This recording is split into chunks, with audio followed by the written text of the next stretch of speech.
My name is Hazel Anderson. I am turning 30.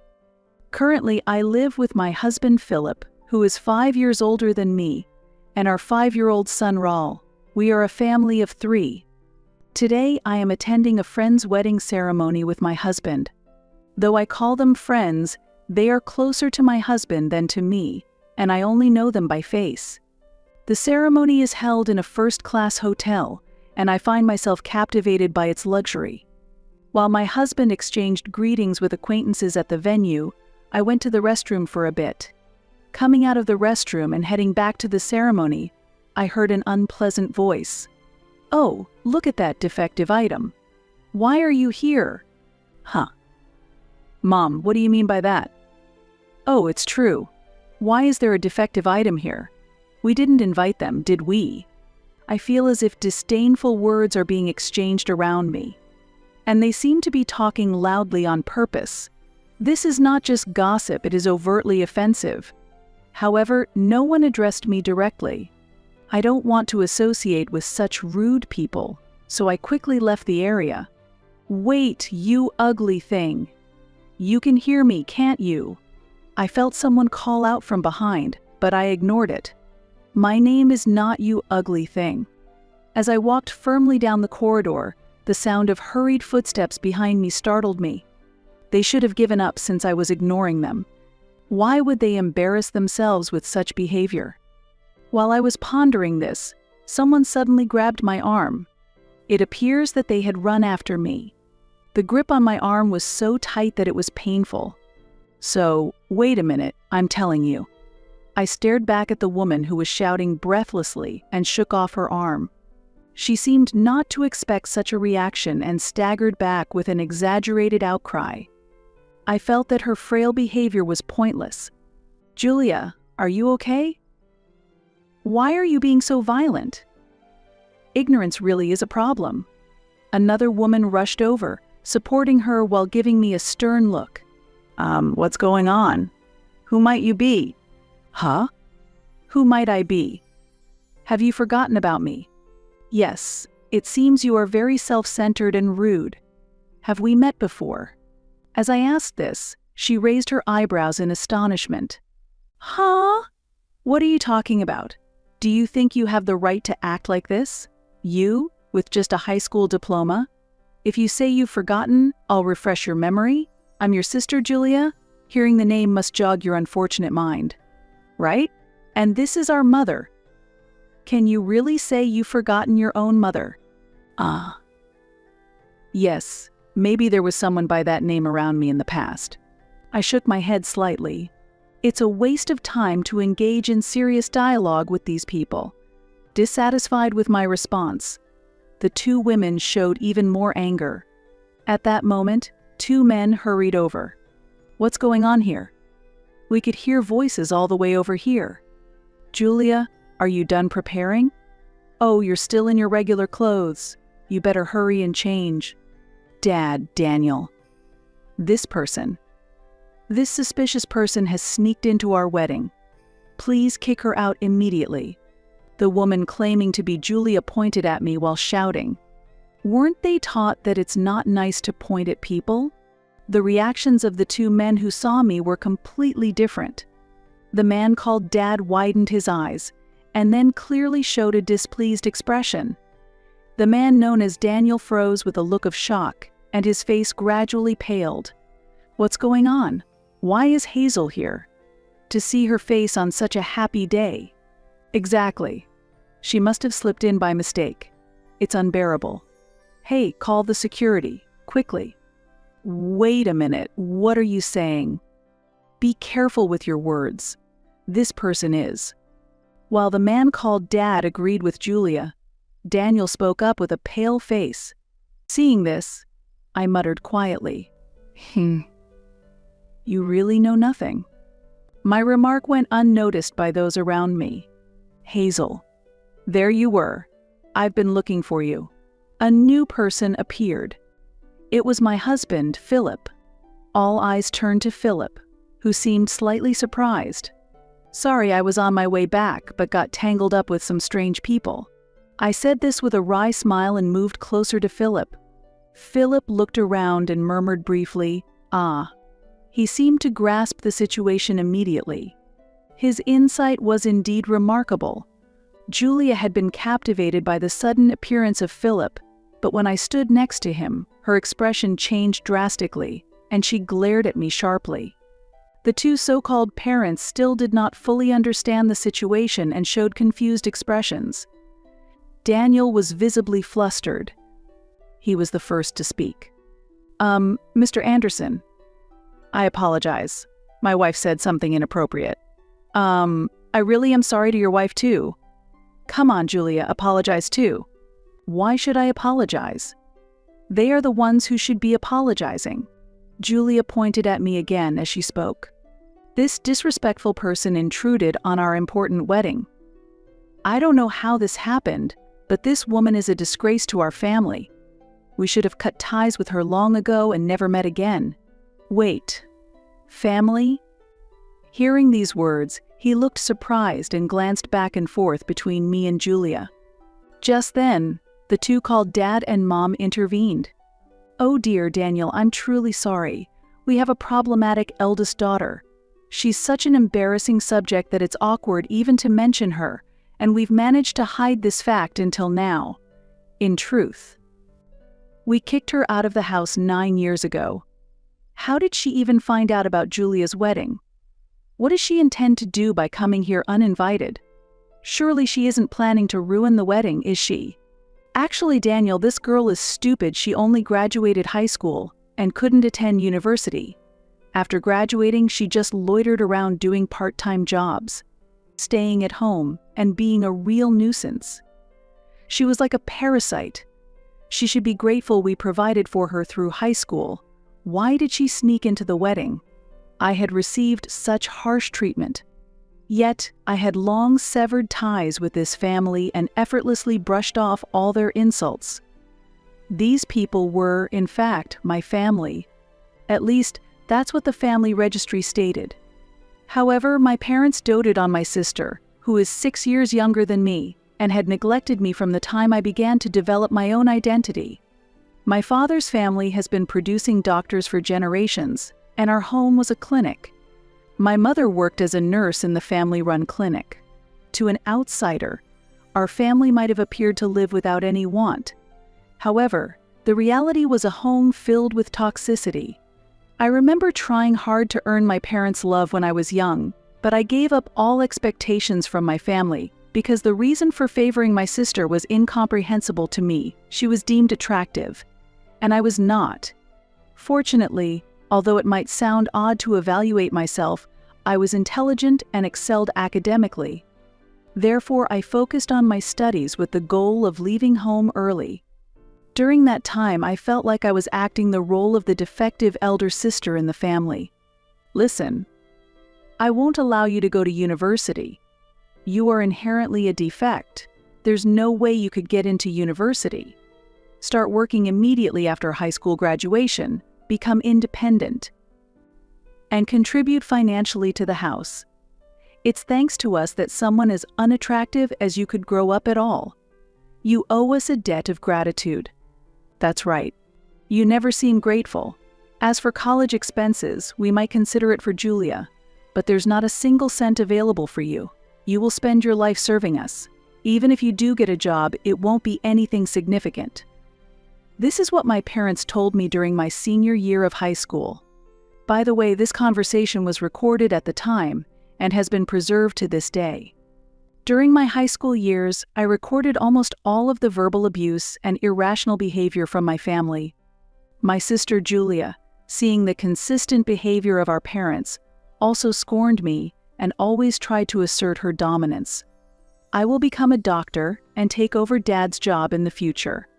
I'll work hard enough for the both of us, since my big sister can't. Oh, that's so nice to hear.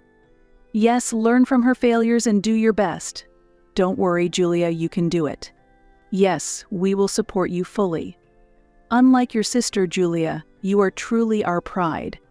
They would have these kinds of conversations blatantly in front of me. It was like something out of a play. After graduating high school, I worked various part-time jobs for about 3 years. I still lived at home, technically. They said I was a nuisance, but they wouldn't allow me to leave on my own terms because they wanted to use me as it suited them. However, I had secretly rented an apartment. Although my family continuously told me, "We won't forgive you if you do this. We won't allow you if you don't do that after becoming an adult," I realized I didn't need their permission anymore. Of course, there were complications like needing a guarantor for certain things. By the way, I intentionally reported less income from my part-time jobs, so the amount of money demanded by my family was minimal. Additionally, I began investing and gradually increased my savings. When Julia was preparing for her high school entrance exams, she used the convenient excuse that she couldn't concentrate with me around, and I was kicked out of the house. My parents seemed to assume I would eventually return, but for me it was a perfect opportunity to become independent. It must have been a surprise for them that I, who was belittled as incapable of doing anything on my own, didn't return. However, that soon became irrelevant to them. As far as my parents were concerned, having Julia was enough. 9 years have passed since then. While lost in thought alone, I overheard an escalating argument between Julia and a man named Daniel. In fact, today was their wedding day. So, they are now married. Though my sister's name might have been on the invitation, I took it as a mere coincidence and didn't give it much thought. My interest in this family had already faded. Why are you taking her side? I've been saying all along that she's suspicious. Just her being here spoils the mood. Kick her out quickly. Look, I've told you several times I invited these people to the wedding. You checked the invitations with me, right? They've already checked in. They're official guests. So apologize for what you said earlier. Daniel pleaded. It's worrying that such arguments are happening just before the wedding. At that moment, my father suddenly said with a surprised look, "Wait, isn't he the son of the head of Anderson General Hospital?" My mother also expressed surprise. Anderson General Hospital, the famous one? The son of the head doctor. My sister's husband, Julia, echoed their surprise. Amid these stares, Philip introduced himself. "Nice to meet you. I'm Philip Anderson. This is my wife, Hazel," and greeted them with a smile. Philip's parents are distinguished doctors who have managed a hospital for many years. Philip himself is being groomed as the talented heir apparent and is passionately studying medicine. Hearing this, my parents' eyes widened in amazement. Suddenly, my sister's husband intervened. "It's unbelievable, but to think that the wife of Dr. Anderson is my wife's sister. Can such a coincidence even be possible? That means we are relatives now?" he said, unable to hide his surprise. "Dr. Wells, I apologize for any trouble my son may have caused in the past," I continued, cutting off his remarks. "My sister's husband, Daniel Wells, is a doctor and works at a university hospital. I had just taken my son to him recently because he was feeling unwell. But that's the extent of our connection. Philip has had professional ties with doctors, and it seems that Wells respects Philip greatly. How's Raul feeling now? From what I diagnosed, he should start receiving treatment immediately. So I suggest you take him to get tested and hospitalized at my hospital." Daniel kindly made that offer, but I replied, "Actually, we've decided to see another doctor for a second opinion. It's important, you know." He couldn't hide his surprise at my response. It seemed that Daniel was attempting to treat my son as a special case, but I was uncomfortable with the idea of my child being seen as a profitable object. Therefore, I gently declined his offer with a smile. Suddenly, a mocking laugh echoed through the air. "Why are you behaving like that? Are you trying to compensate for being a high school graduate by marrying a doctor? Are you stupid? Marrying the heir of a large hospital doesn't elevate your own worth. Your education remains the same. And your thinking is too shallow. You really have a child? Poor kid, having you for a mother," Julia criticized. "Hey Julia, please stop. We're family. Why do you keep saying such things?" Daniel tried to mediate quickly. However, my sister glared at his words. She seemed unshakable in her righteousness. Suddenly, Philip spoke to me. "Hazel, are they really your family?" he asked doubtfully. "No, these people can no longer be called family. A real family wouldn't suddenly scold you for no reason, refuse to feed you just because you spilled a little food, would give me secondhand clothes found in a dumpster while laughing as they compare them to the high-end brands they give to my sister. They wouldn't throw away my study materials claiming you're too stupid to need them, or soak my textbooks with water to make them unusable. So, no. They are not my family anymore. True, a real family wouldn't strip you naked in the winter cold for not lending a book to your sister, or lock you in a hot shed in the summer. They wouldn't silently sell your belongings or tell you directly that you're expected to labor for a lifetime. People in our town have noticed the clinic's unfair treatment of the siblings, suspecting abuse, and they don't want to take their children there. It's actually surprising that no one reported it when we were kids. Now, despite their business suffering, they fail to realize that they are the cause of it. This shows just how severe it is. During our calm exchange, when the cruel acts of my past were revealed, Daniel was shocked. My parents were equally stunned to find out I knew their clinic was struggling financially since I had left home. This information was unearthed by my in-laws, who deeply sympathized with the hardships I endured and felt even more outraged than I did. Philip also harbored similar feelings, and they had been investigating my parents' clinic, potentially to use it for revenge. Stop it.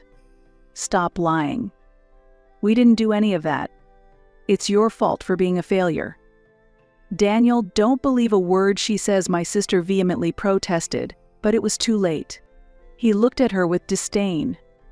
I thought to myself that none of this would have happened if she had ignored me and walked away back then. No, but actually, it's you who are lying, Daniel retorted. Me? Lying? About what? She responded in disbelief. That Mrs. Anderson only graduated high school? She holds a college degree, is a successful entrepreneur, and the CEO of a company involved in hospital food, which has been instrumental for our clinic. CEO, my sister exclaimed in shock, staring at me as if seeing something unbelievable. My parents were equally astounded. Stop lying. She's just a high school graduate. Are you saying she went to college behind our backs without us knowing? My mother said that accusingly. Yes, I did go to college. I was already an adult, and I had no obligation to report to strangers who are not my family, I replied. What are you saying? How can you speak to your parents like that? We didn't give you permission to go to college, my father shouted. Why would I need your permission? I calmly countered, and they could not hide their indignation. After high school, I worked various jobs and saved a considerable amount of money. I used part of these funds to pay for college tuition. There was still so much I wanted to learn and pursue. Living away from home, I enjoyed my freedom and was capable of anything. While in college, I started my own business. That's also when I met my current husband. Reflecting on this fills me with deep emotions. Meanwhile, my sister was mumbling something with a pale face. I can't believe it. I always thought she was the incapable and inept sister who couldn't do anything by herself, that she would die somewhere after being expelled. Despite all that, she graduated from college and is now a CEO and married to the heir of a major hospital. Why? I thought I would be the happier one. Why is she more successful than me? Why does she look happy? Why indeed? Maybe it's because despite being treated unfairly by our family, she never gave up and kept working hard. Maybe luck played a small role as well. After saying this, I looked back at my sister firmly. And then I revealed a shocking fact. By the way, I heard you dropped out of middle school. Is that true? This revelation completely shocked everyone around, including my former parents and Daniel. What? What are you suddenly talking about? Who dropped out of middle school? My sister countered, though I admired her bravery in doing so. I heard from a distant relative who has always been kind to us that after I left home, you overestimated your capabilities, thinking you could easily get into any prestigious school without studying. You went into the exam unprepared and ended up writing almost nothing. resulting in the expected failure.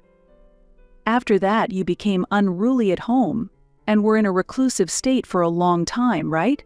You only returned to society recently when our parents introduced Daniel as a suitable marriage partner for you, I explained. As I spoke, Daniel's expression grew increasingly stern, while my parents and sister turned pale. The relative who provided this information is a distant cousin of my father, known for his skill in gathering information. Despite having met only a few times during my childhood, he looked after me and even acted as my guarantor. What baseless things are you saying?" my sister protested, trembling, but I continued. "Actually, the claim that you work in medical administration is also false, isn't it? In reality, you don't have the qualifications and you're only handling menial tasks, not entrusted with any specialist duties. It's good that at least the minimum professional ethics are being maintained," I stated. "Stop it. Your words are filled with lies. All of it is false," she cried out. "Maybe so. What I heard was just a rumor after all. Whether you believe it or not is up to you," I responded. At that, my sister suddenly turned to Daniel, studying his expression intently. On his face were doubt, confusion, and clear disdain. "Julia, you previously told us that you graduated from a prestigious women's university, held qualifications, and were supporting your family's hospital. Are you saying all that was a lie? Falsifying academic credentials to deceive people is clearly fraudulent. Have you deceived me?" Daniel asked pointedly. "No, Daniel. Don't just take her word for it. You're my husband, you should trust me," she pleaded. "Then, please name even one professor from the university you claim to have graduated from," he challenged her directly. Clearly flustered, my sister struggled to respond. "That's not relevant right now." "Is it really not?" "Well, let's call a professor from the department you claim to have attended right now. This professor is also a family friend of our parents and has a very close relationship with our family," Daniel proposed, ready to unravel the truth once and for all. As he declared this, Daniel calmly picked up his smartphone. "Please stop. That's not necessary. Daniel, if you trust me, that's enough." Oops! Suddenly, Julia snatched the smartphone from Daniel's hand and forcefully slammed it onto the floor. "There's no need to check, just believe me." Driven by anger, Julia slammed the phone to the floor and then mercilessly stomped on it multiple times with her high heels, completely destroying it. Her expression at that moment was distorted with rage, resembling the face of a monster. This scene greatly shocked Daniel, and the people around were stunned by her sudden action. My parents tried to calm Julia down, but her anger seemed not easily subdued. The commotion caught the attention of other guests and the venue's staff, who gathered around with concerned looks. The venue momentarily descended into chaos, with a very intense disturbance unfolding. Despite being there, I felt as if it were happening to someone else. I could no longer feel a familial connection with my sister or those present. For me, my family now consists only of my husband and son. "Shall we go home? I think we've done our duty here," I suggested to my husband. Philip looked a bit surprised and asked, "Are we finishing up already, Hazel?" I replied with a calm smile. "It's okay, let's go home. Oh, and let's stop by the cake shop at this hotel on the way back and buy some delicious cake. There's one that's been very popular recently." "Hey, that sounds like a good idea. Let's pick up a cake on the way home." Philip agreed, and we left the venue with a light laugh. Later, I heard that Daniel was involved in a lawsuit for making false diagnoses to patients and charging excessive medical fees. Following this, my former parents, finding themselves in a dire situation, sought my support. However, they did not know my current contact information and ultimately showed up at the hospital where my husband works, wanting to see us. "So, she's the daughter-in-law of the hospital heir. She is our daughter, please let us see her right away.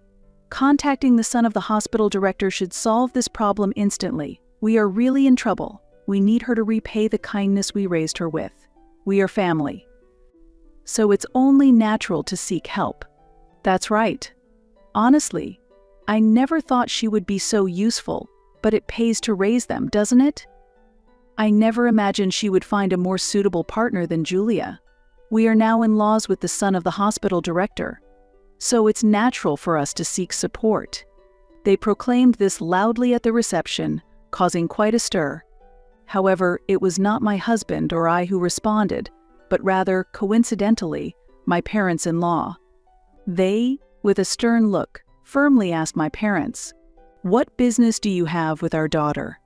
My parents were unsettled by this stern response, literally froze on the spot, and quickly left the scene. They tried to contact us several times afterward, but because they did not focus on resolving their own business issues, their hospital eventually had to close. When I received news of the closure, I felt no particular emotion. Instead, I felt a sense of relief that they had reaped what they sowed. I thought it was one of the most refreshing moments. Later, I heard that Julia and Daniel had gotten divorced. It was astonishing that their marriage had lasted even a few months. The lawsuit Daniel was involved in and his subsequent dismissal from the hospital probably dealt a fatal blow to their relationship. Julia seemed determined to surpass my happiness and find greater joy, but she continued to make poor choices in the process. As her first step, she secretly started having an affair with a much older, married doctor, hoping to find a more advantageous position for herself. However, this affair soon came to light and escalated into a significant issue when the doctor's wife demanded compensation. Desperate, she sought help from her parents to resolve the situation, but they quickly disowned her, labeling her a disgrace to the family. I have no certain information about what happened to her afterward, but she had failed her high school entrance exams and as a result, had lived reclusively at home for a long time. Living a life isolated from society, she unknowingly started working in the night world, facing hardships that eventually led to health issues and ultimately homelessness. Hearing these stories, my interest in her gradually diminished. Meanwhile, as retirement approaches, my former parents struggle to find positions as doctors or nurses, but it seems no hospital will accept them due to their long-standing bad reputation. This is likely a consequence of their ruthless treatment of me in the past. Now, they are no more than people from my past, and I no longer have the capacity to devote time to thinking about them. Regarding my son, fortunately, after examinations at another medical facility, he no longer needs to be hospitalized, and his condition has significantly improved with proper medication. I will continue to do everything I can to protect my family,